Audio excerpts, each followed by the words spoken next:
अस्सलामुअलैकुम। Target win channel के जरिए शुरू की गई आरपीएससी फर्स्ट ग्रेड उर्दू के लिए 1000 सवालात की पीवाईक्यू सीरीज में मैं आपका खैर मकदम करता हूँ। इस सीरीज में हमने जिन सवालात को शामिल किया है वो सारे ही पेपर आरपीएससी के द्वारा आयोजित मुख्तलिफ परीक्षाओं में पेपर के तौर पर आए हैं, जैसे RPSC second grade, first grade, set या फिर असिस्टेंट प्रोफेसर, जिसको हम कॉलेज लेक्चरर के लिए कहते हैं। इन तमाम परीक्षाओं के पेपर्स को हमने अपने पीवाईक्यू के तौर पर शामिल किया है। अगली बात यह है कि इन पेपर्स में हमने एक्सप्लेनेशन के तौर पर जिन फैक्ट्स को शामिल किया है वो तमाम फैक्ट ऑथेंटिक है, यानी कि आरपीएससी के पेपर्स से उन फैक्ट्स को लिया गया है या फिर एनसीईआरटी की जो बुक्स हैं उन बुक्स से इन फैक्ट्स को लिया गया है, तो डाउट की कोई गुंजाइश नहीं रह जाती है। एक और बात मैं आपसे कहना चाहूँगा कि अगर आप लोग चैनल पर नए हैं तो प्लीज़ चैनल को सब्सक्राइब कीजिए, वीडियो को लाइक कीजिए और अपने दोस्तों के साथ शेयर कीजिए, और आखिर में एक पॉजिटिव कमेंट ज़रूर छोड़िए ताकि हम लोगों को अगली क्लास बनाने के लिए मोटिवेशन मिल सके। यहाँ से हम लोग अपनी क्लास की शुरुआत करते हैं। सवाल नंबर 65। दिल अगर दिल है तो जिस राह पर ले जाएगा, दर्दमंदों की वही राह गुजर भी होगी। इस शेर में एहसन जज्बी ने दर्दमंदों की राह गुजर कौन सी बताई है? एक बार हम लोग ऑप्शंस देख लेते हैं। दूसरे की तन्हाई में शरीक होना। ऑप्शन नंबर 2, दूसरे की खुशियों में शरीक होना। ऑप्शन नंबर 3, दूसरे के दुख दर्द को समझना। और ऑप्शन नंबर 4, दूसरे की मेहनत की कदर करना। तो इस तरह से इसका जो सही जवाब है वो सही जवाब होगा ऑप्शन नंबर 3, दूसरे के दुख दर्द को समझना। जैसा कि हमारा मामूल रहा है कि सवाल में अगर किसी मुसन्निफ और शायर के बारे में कोई बात आई है तो हम उससे मुतालिक तमाम फैक्ट्स को एक बार एक्सप्लेनेशन के तौर पर देखने की कोशिश करते हैं। यहाँ पर हम लोग मोइन हसन जज्बी के बारे में कुछ अहम मालूमात जानने की कोशिश करेंगे। जैसे इनकी जो पैदाइश है वो 1912 में मुबारकपुर में हुई थी, जो कि आजमगढ़ ज़िले में पड़ता है। अगला, मोइन हसन जज्बी की जो वफ़ात है वो 2004 में अलीगढ़ में हुई थी।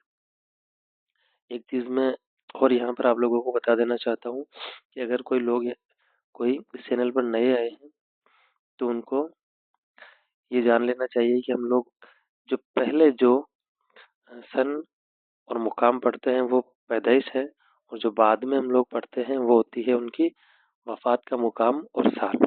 बार बार हम लोग यहाँ पर मुकाम में पैदाइश और मुकाम वफ़ात को नहीं लिखते हैं, इन लफ्ज़ों को नहीं लिखते हैं, क्योंकि हम लोग यहाँ पर शॉर्ट नोट्स बनाने की कोशिश कर रहे हैं। तो यहाँ पर हमने देख लिया है कि मोइन हसन जज्बी की जो पैदाइश है वो 1912 में मुबारकपुर आजमगढ़ में है, और इनकी जो वफ़ात है वो 2004 में अलीगढ़ में हुई थी। इनका जो इब्तदाई तखल्लुस है वो था मलाल, जो कि परीक्षा के पॉइंट ऑफ व्यू से इम्पोर्टेंट है। अगला हम देखेंगे कि ये किस रिसाला के मदीर रहे थे। तो ये रिसाला आजकल के मदीर रहे थे 1942 से 44 के दरमियान। इनका तहकीकी मुकाला जिसके ज़रिए इन्होंने पीएचडी की डिग्री हासिल की वो है हालिका सियासी शऊर। इनका तहकीकी मकाला क्या है? हालिका सियासी शऊर। फिर हम देखेंगे इनकी एक मशहूर नज़्म जिसका नाम है फितरत एक मुफलिस की नज़र में। इसके बाद हम लोग देखेंगे मोइन हसन जज्बी के जो शायरी मजमूए हैं वो कौन कौन से हैं, और इन शायरी मजमूओं से मुतालिक सवालात कई बार परीक्षाओं में देखे गए हैं, इसलिए हमको इन शायरी मजमूओं के नाम खास तौर से याद रखने हैं। शायरी मजमूओं में पहला है फिरोज़ा, यही सबसे इम्पोर्टेंट है, और दूसरा है सखन मुख्तसर, और तीसरा है गुराज़ शब। इस तरह से हमने मोइन हसन जज्बी के शायरी मजमूओं को देख लिया है। पहला है फिरोज़ा, दूसरा है सखन मुख्तसर, और तीसरा है गुराज़ शब। तो इस तरह से हमने मोइन हसन जज्बी से मुतालिक कुछ अहम जानकारियों, अहम फैक्ट्स को जानने की कोशिश की है। एक बार हम लोग फिर से इसको रिवाइज कर लेते हैं ताकि हमारे जहन में ये आसानी से उतर जाए। यहाँ हम लोग देख रहे हैं मोइन हसन जज्बी कि हालात ज़िंदगी से मुताल्लिक कुछ अहम सवालात, अहम फैक्ट्स, जैसे इनकी पैदाइश जो है वो 1912 में मुबारकपुर आजमगढ़ में हुई थी और इनकी वफ़ात 1904 में अलीगढ़ में हुई थी। यहाँ एक इम्पोर्टेंट सवाल आ रहा है कि इनका जो इब्तिदाई तखल्लुस था वो क्या था? तो इनका इब्तिदाई तखल्लुस था मलाल। इसके बाद में हम देखेंगे कि ये एक रिसाला के मदीर भी हुए थे। उस रिसाला का नाम था रिसाला आजकल, और उसका जो सन है वो है 1942 से 44 के दरमियान ये इस रिसाला के मदीर हुए थे। फिर हमने देखा कि इनका तहकीकी मकाला क्या है, तो इन्होंने हाल ही का सियासी शऊर इस नाम से अपनी पीएचडी की डिग्री हासिल की थी। अगला है इनकी एक मशहूर नज्म का नाम, उस नज्म का नाम है फितरत एक मुफलिस की नज़र में। और जो सबसे बेहद इम्पोर्टेंट है मोइन हसन जज्बी से मुतालिक, उनमें है इनके शायरी मजमूए जिनको हमने देखा था। इसमें है पहला फिरोज़ा, सखन मुख्तसर और तीसरा है गुराज शब। अगले सवाल की तरफ बढ़ते हैं जो कि नासिर काज़मी से मुतालिक है।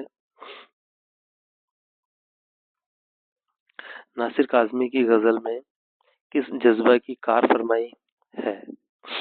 नासिर काज़मी की गज़ल में किस जज्बा की कार फरमाई है?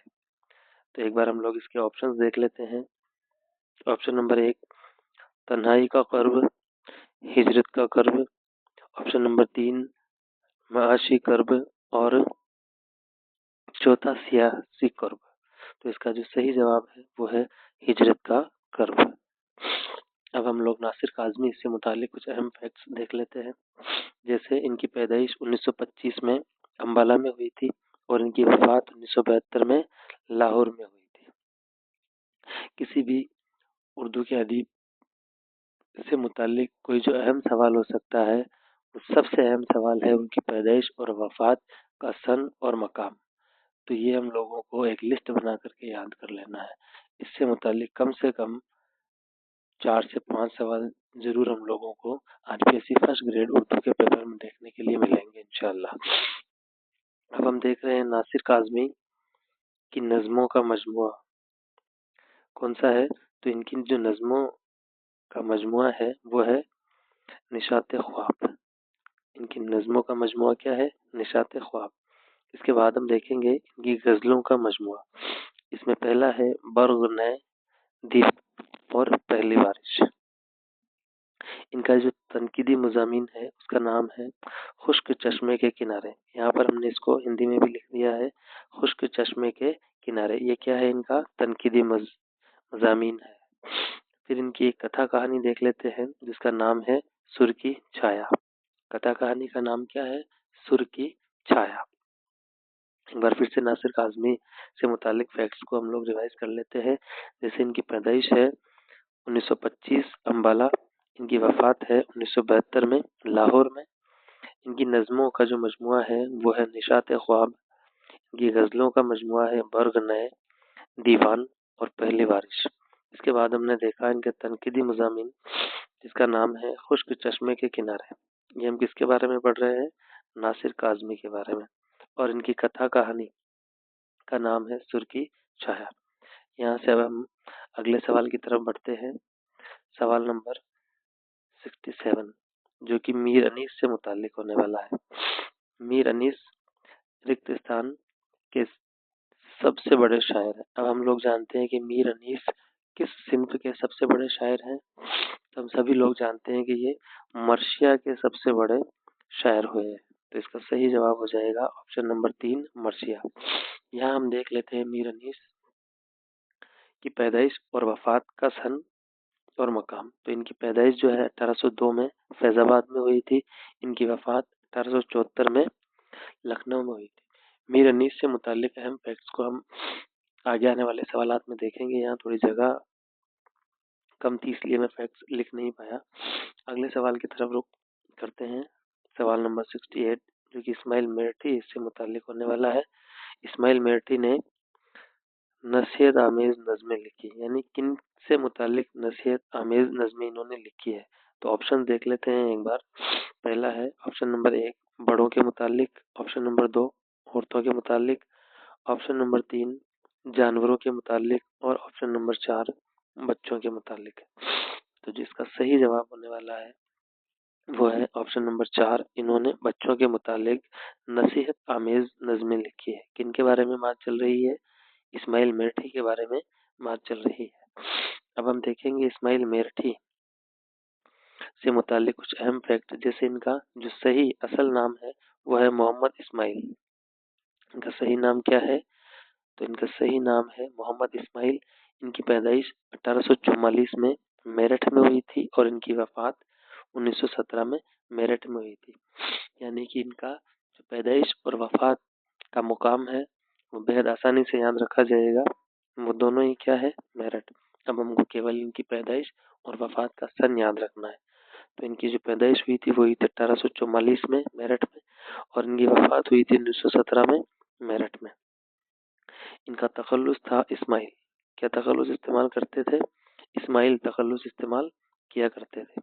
इनके उस्ताद हैं गालिब और इनके फारसी उस्ताद हैं रहीम बेग। ये सवाल परीक्षा में पूछा गया है।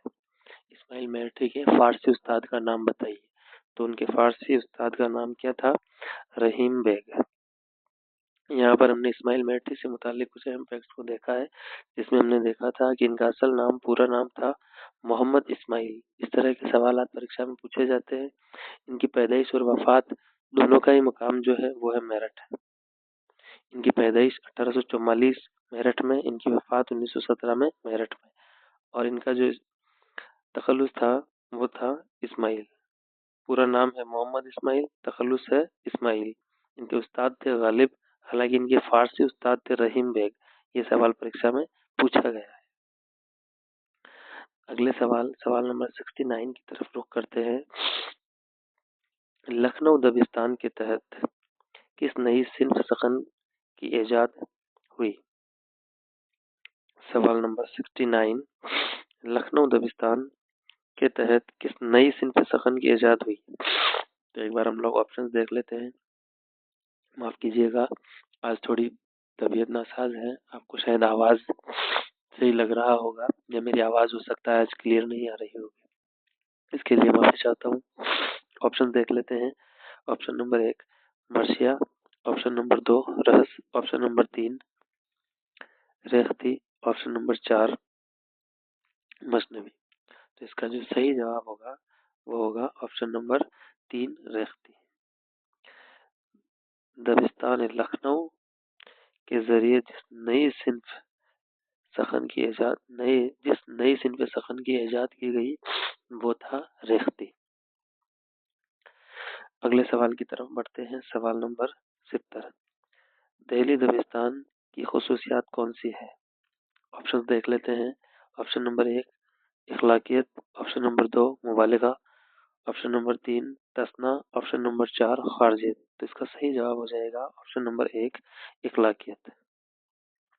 अगले सवाल की तरफ रुख करते हैं। सवाल नंबर 71, उर्दू का पहला अफसाना निगार कौन सा है या कौन है? ऑप्शन देख लेते हैं। Option number 1 Krishnachandra, option number 2 Premchand, option number 3 Saadat Hasan Manto, option number 4 Rajendra Singh Bedi. तो हम सब बखूबी इसका जवाब जानते हैं कि उर्दू का जो पहले अफसाना निगार है उनका नाम है मुंशी प्रेमचंद। ऑप्शन नंबर 2 इसका सही जवाब हो जाएगा। मुंशी प्रेमचंद से मुतालिक एक्सप्लेनेशन और ज़रूरी फैक्ट्स को हमने इससे पहले के सवालात में या इससे पहले की क्लास में देखा है। एक बार आप उस क्लास को जाकर के वापस देख लीजिए, बहुत ही शॉर्ट में समझाया गया है। अगला सवाल नंबर 72, उर्दू का पहला ड्रामा निगार कौन है? एक बार हम लोग ऑप्शन देख लेते हैं। ऑप्शन नंबर 1 इम्तियाज अली ताज, ऑप्शन नंबर 2 आगा अशर काश्मीरी, ऑप्शन नंबर 3 अमानत लखनवी, ऑप्शन नंबर 4 अली अब्बास हुसैनी।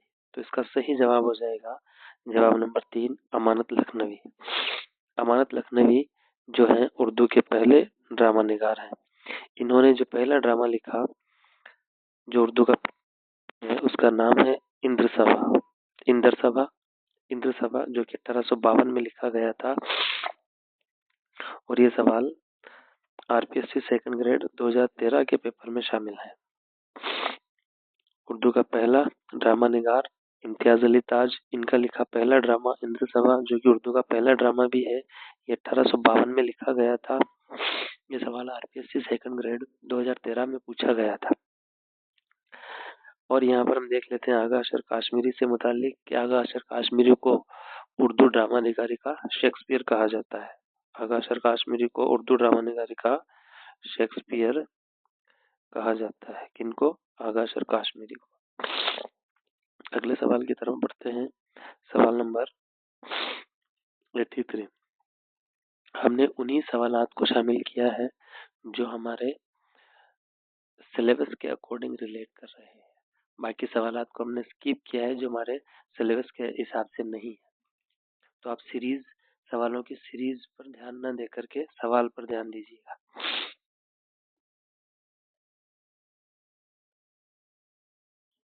अगला सवाल है, खानम का मुज़क्कर क्या होगा? मुज़क्कर और मुअन्निस हम लोग जानते हैं कि स्त्रीलिंग और पुल्लिंग को बोला जाता है। तो जो खानम है वो स्त्रीलिंग यानी कि मुअन्निस है और इसका हमको मुज़क्कर ढूंढना है। ऑप्शन नंबर 1 परी, ऑप्शन नंबर 2 खातून, ऑप्शन नंबर 3 बांदी, ऑप्शन नंबर 4 खान। तो इसका सही जो जवाब हो जाएगा वो हो जाएगा ऑप्शन नंबर 4 खान। अगला सवाल नंबर 84। उर्दू जबान की पहली नशरी तसनीफ का नाम। एक बार हम लोग ऑप्शन देख लेते हैं।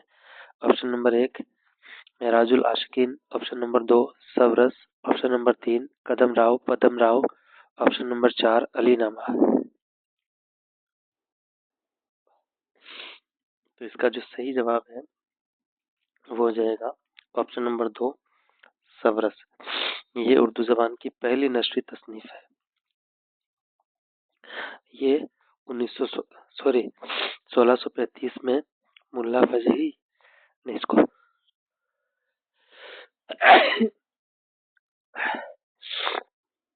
माफ कीजिएगा, थोड़ी तबीयत आज ज़्यादा ही नासाज लग रही है। फिर भी हम लोग इस क्लास को कंप्लीट करेंगे इंशाल्लाह। यहाँ पर हमने देखा कि उर्दू ज़बान की जो पहली नशरी तसनीफ है उसका नाम है सबरस, जो कि 1635 में मुल्ला वजही के ज़रिए लिखी गई थी। अगला हम देखेंगे सवाल नंबर 85। कुतुब मश्तरी किसकी तसनीफ है? तो ये भी मुल्ला वजही की ही तसनीफ है और इसको मुल्ला वजही ने 1609 में इसको लिखा था। 85 कुतुब मश्तरी किसकी तसनीफ है? तो इसका सही जवाब हो जाएगा ऑप्शन नंबर 3 मुल्ला वजही। ये मुल्ला वजही की तसनीफ है जिसको इन्होंने 1609 में लिखा था। अगला सवाल नंबर 86। शेरुल बयां क्या है? हम सब जानते हैं कि शेरुल बयां का नाम आते ही हमारे मुंह पर जो सबसे पहले जिस सिन्फ का नाम आता है, जो लफ्ज आता है वो है मसनवी। तो इसका सही जवाब क्या हो जाएगा? Option number 3 मसनवी। तो शेरुल बयां क्या है? तो शेरुल बयां है एक मसनवी है जिसके खालिक कौन है? जिसके खालिक है मीर हसन साहब। ये इनकी जिंदगी की सबसे बेहतरीन मसनवी में शामिल है। ये 1784 में मीर हसन साहब के जरिए लिखी गई थी। इसके जो हीरो हैं, इस मसनवी में जो हीरो हैं वो है बेनजीर। इस मसनवी की जो हीरोइन है उसका नाम है बद्र मुनीर।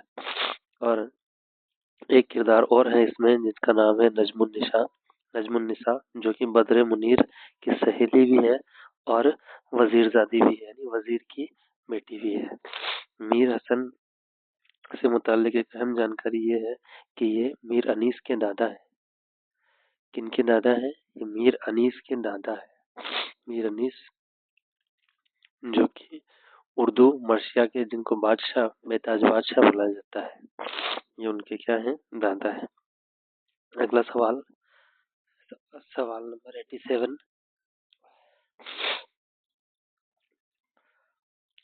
सवाल नंबर 87। नज्म की एक किस्म मुसद्दस के एक बंद में कितने मिसरे होते हैं? ऑप्शन देख लेते हैं। Option number 1 6, option number 2 3, option number 3 4 और ऑप्शन नंबर 4 5। तो इसका सही जवाब हो जाएगा ऑप्शन नंबर 1। नज्म की जो किस्म है मुसद्दस उसमें 6 बंद होते हैं। और मुसद्दस को मर्शिया के लिए मुकर्रर कर दिया गया था, जिसमें जो अहम भूमिका जिसने निभाई थी उनका नाम है सौदा। और मर्शिया के अज्जाए तरकीबी जिन्होंने माफ कीजिए, मर्शिया के अज्जाई तरकीबी जिन्होंने मुकर्रर किए उनका नाम है जमीर।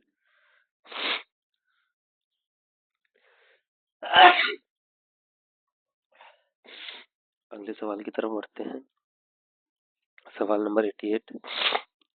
उर्दू इमला को सहल और साइंटिफिक बनाने में अहम रोल किसका है? इसका सही जवाब हो जाएगा, ऑप्शन देख लेते हैं, रशीद हसन खान, गोपी चंद नारंग और अब्दुल सत्तार सिद्दीकी।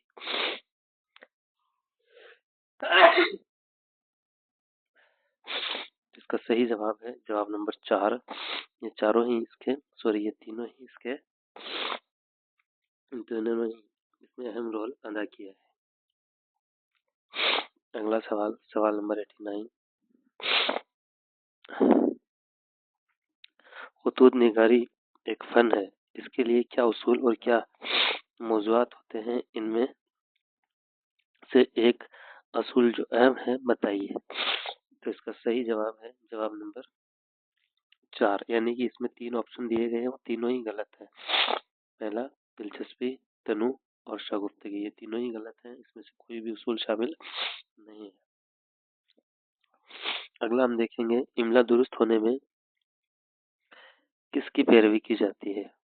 इसका सही जवाब हो जाएगा जवाब नंबर 2, लुगत में राइज इमला की पैरवी की जाती है। अगला सवाल हम लोग देखेंगे जो कि आगा अशर काश्मीरी से मुतालिक है। आगा अशर काश्मीरी का ताल्लुक किस सिन्फ से है? तो हम सभी लोग जानते हैं इनका जो ताल्लुक है वो किस सिन्फ से है। ऑप्शन देख लेते हैं। ऑप्शन नंबर 1 अफसाना, option number 2 novel, option number 3 drama और ऑप्शन नंबर 4 सफरनामा। तो इसका सही जवाब हो जाएगा जवाब नंबर 3, आगा अशर काश्मीरी का ताल्लुक उर्दू अदब की ड्रामा सिन्फ से इनका ताल्लुक है। अब हम लोग यहाँ पर आगा अशर काश्मीरी से मुताल्लिक कुछ अहम फैक्ट्स को देख लेते हैं। जैसे आगा अशर काश्मीरी को उर्दू ड्रामा निगारी का शेक्सपियर कहा जाता है।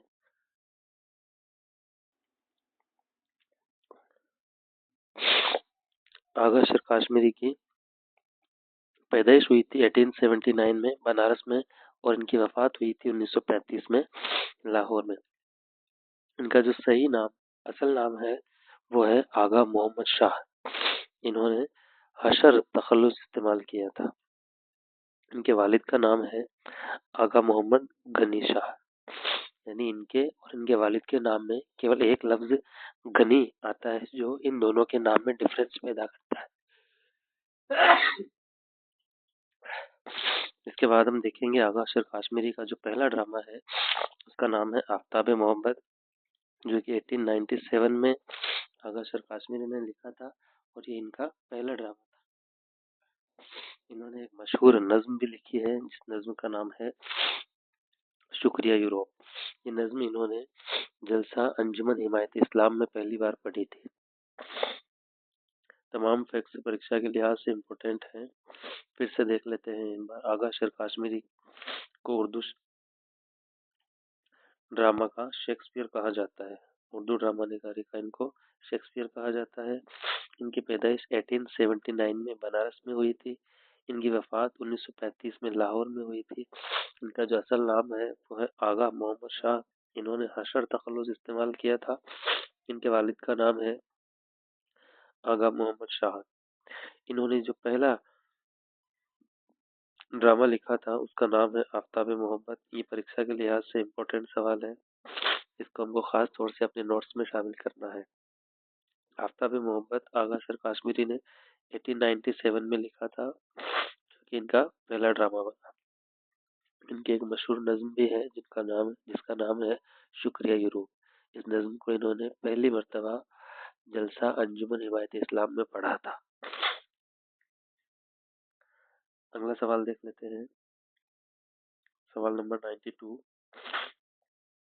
मजमून अपनी मदद आप का मुसन्निफ कौन है? ऑप्शन प्रेमचंद, फ़रहतुल्लाह बेग, रशीद अहमद सिद्दीकी और option number 4 sir Syed Ahmad Khan.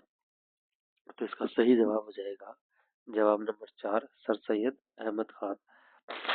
इस मजमून के खालिक कौन है? मजमून अपनी मदद आप के खालिक कौन है? तो इसके खालिक है सर सैयद अहमद खान। सर सैयद अहमद खान की जो पैदाइश है वो 1817 में दिल्ली में हुई थी और इनकी वफात 1898 में अलीगढ़ में हुई थी। इन्होंने अपनी जिंदगी में जो अहम कारनामे अंजाम दिए हैं उनमें सबसे अहम है, इन्होंने एक साइंटिफिक सोसाइटी कायम की थी 1864 में गाजीपुर में। कहाँ पर? 1864 में गाजीपुर में इन्होंने साइंटिफिक सोसाइटी का कायम किया था। इसके अलावा इन्होंने एक रिसाला भी जारी किया था जिसका नाम था तहजीबुल अखलाक। बेहद इंपॉर्टेंट है सवाल है, परीक्षा के पॉइंट ऑफ व्यू से इस तरह से सवाल पूछा जा सकता है कि इनमें से कौन सा सर सैयद अहमद खान का रिसाला है? तो उनका रिसाला हो जाएगा तहजीबुल अखलाक, जो कि 1870 में जारी किया गया था। इसके बाद इन्होंने अलीगढ़ मुस्लिम यूनिवर्सिटी का भी कयाम किया है। हालांकि शुरुआत से ही इसका नाम अलीगढ़ मुस्लिम यूनिवर्सिटी नहीं रहा। शुरू में इसका नाम मुस्लिम ओरिएंटल कॉलेज रहा था, जिसकी शुरुआत 1875 में की गई थी। बाद में 1920 में इसको यूनिवर्सिटी का दर्जा देकर इसका नाम अलीगढ़ मुस्लिम यूनिवर्सिटी रखा गया। आगे हम देख लेते हैं मीर तकी मीर से मुतालिक सवाल। सवाल नंबर 93, मीर तकी मीर किस सदी के शायर हैं? इस सवाल का जवाब ढूंढने से पहले हम लोग मीर की पैदाइश और वफात देख लेते हैं। तो यहाँ पर हम देखेंगे कि मीर की जो पैदाइश है वो है 1722 आगरा, यानी इनकी पैदाइश 1722 में आगरा में हुई थी और इनकी जो वफात है वो 1810 में लखनऊ में हुई थी। अब इस तरह के सवाल का जवाब ढूंढने का आसान तरीका ये है कि हमको ये देखना है कि वो किस सदी में सबसे ज्यादा उनकी जिंदगी बीती है। हम देखेंगे कि 1810 यानी कि 19वीं सदी हो गई है, लेकिन इसमें मीर 10 साल ही जिए हैं अपनी जिंदगी। इनकी जिंदगी 19वीं सदी में 10 साल ही गुजरी है, यानी इनकी जिंदगी का जो अहम हिस्सा है वो कौन सी सदी में गुजरा? तो 18वीं सदी, यानी जो 1701 से शुरू हुई, यानी कि 1701 से शुरू हो गई थी ये सदी। इनकी पैदाइश 1722 में हुई। 1722 से 1800 तक की सदी में इनकी जिंदगी का अहम हिस्सा गुजरा है। तो इस सवाल का जवाब हो जाएगा 18वीं सदी के शायर है। इस सवाल का सही जवाब क्या हो जाएगा कि मीर 18वीं सदी के शायर हैं, क्योंकि इनकी जिंदगी का जो अहम हिस्सा है वो 1722 से 1800, जो कि 18वीं सदी कहलाएगी। तो अहम हिस्सा जब 18वीं सदी में गुजरा है तो ये शायर भी कौन सी सदी के हो जाएंगे? 18वीं सदी के ही हो जाएंगे। आगे हम देख लेते हैं मीर हसन जो है लखनऊ, मीर हसन लखनऊ गए थे आसिफ उद्दौला की दावत पर। किस नवाब आसिफ उद्दौला की दावत पर मीर आगरा को छोड़ करके, सॉरी दिल्ली को छोड़ करके लखनऊ गए थे। मीर की पैदाइश है 1722 आगरा। आगरा से ये तलाश माश के लिए दिल्ली आ गए थे। दिल्ली से इनको जब आसिफ उद्दौला की दावत मिली तो ये आसिफ उद्दौला की दावत पर लखनऊ चले गए। इनका जो असल नाम है वो है मोहम्मद तकी। मीर का असल नाम क्या है? मोहम्मद तकी। इनके वालिद का नाम है मोहम्मद अली उर्फ अली मुत्तकी। ये सवाल भी परीक्षाओं में पूछा गया है। दरअसल ये तमाम ही सवाल ऐसे हैं जिनको हमने फैक्ट्स के तौर पर शामिल किया गया है, या तो ये एनसीईआरटी में एक मजबूत फैक्ट के तौर पर लिखे हुए हैं या फिर किसी न किसी परीक्षा में पूछे गए हैं। तो इन सबको आप अपने नोट्स में शामिल कर लीजिए और खास तौर से इनको याद कीजिए। मीर का नाम हमने देख लिया है मोहम्मद तकी, इनके वालिद का नाम मोहम्मद अली उर्फ अली मुत्तकी। अब हम एक बार मीर के जो लक़ब हैं वो देख लेते हैं। बहुत सारे लक़ब हैं इनके, इनमें सबसे खास है इनको खुदाए सखन कहा जाता है। इसके अलावा शायर बेदिमाग, कनूतियत का इमाम, यासियात का इमाम, शहनशाह गज़ल तो मीर है ही। इसके अलावा अफसूल शोरा, ये भी इनका लक़ब है। अब हम देख लेते हैं कि मीर ने जो कुछ कुछ मसनवियाँ भी लिखी है, उनमें अहम मसनवी है दरियाए इश्क। इनकी जो आप बीती है, इन्होंने आप बीती को जगह बीती। इनकी शायरी की जो अहम खुसूसियात है वो ये है कि इन्होंने आप बीती को जगह बीती बना दिया था। अगले सवाल की तरफ रुख करते हैं। सवाल नंबर 94। तुम मेरे पास होते हो गया जब कोई दूसरा नहीं होता। मैं समझता हूँ कि हम सब लोग जानते हैं ये शेर किसका है। ये वो शेर है जिसके बदले गालिब अपना तमाम दीवान इस शेर के बदल में देने के लिए तैयार हो गए थे। इसका मतलब ये है कि गालिब ने इस शेर के शायर को कहा कि आप ये शेर एक मुझे दे दीजिए और मेरा पूरा ही दीवान आप ले लीजिए। तो इसके जो शायर हैं, इसके जो तख्लीकार हैं वो है मोमिन। इसका सही जवाब क्या हो जाएगा? ये किसका शेर है? तो ये मोमिन का शेर है। अब हम लोग यहाँ पर मोमिन से मुतालिक कुछ ज़रूरी बातें देख लेते हैं। मोमिन की पैदाइश 1800 में दिल्ली में हुई थी और इनकी वफात 1851 में